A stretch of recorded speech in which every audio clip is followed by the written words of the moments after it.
अब हम मुश्किल अल्फाज के मानी आपसे पूछते हैं। ये सूरत कौन सी है?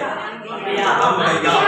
सूरह अंबिया के मुश्किल अल्फाज के मानी मैं आपसे पूछता हूँ, आप बताते जाइए। जैसे पूछो वो बताए।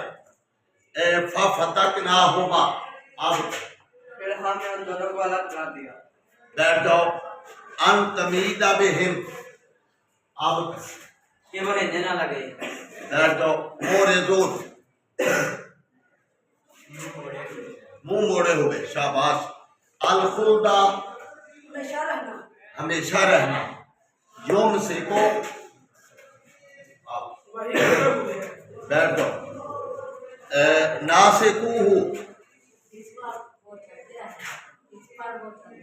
जिस पर वो चलते हैं, शाबाश। रत कन, मिले हुए, बैठ जाए। आप पीछे वाले। रवासिया,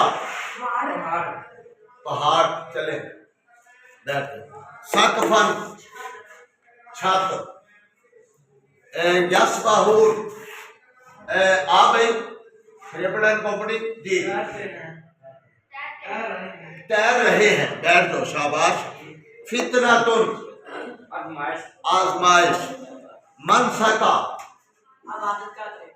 इबादत का तरीका, शाबाश। हजरत यूनुस अलैहिस्सलाम की दुआ किसको आती है? आप चले, आप ला इलाहा इल्ला अंता सुब्हानका इन्नी कुन्तु मिनज़ ज़ालिमीन। शाबाश, बैठ जाओ।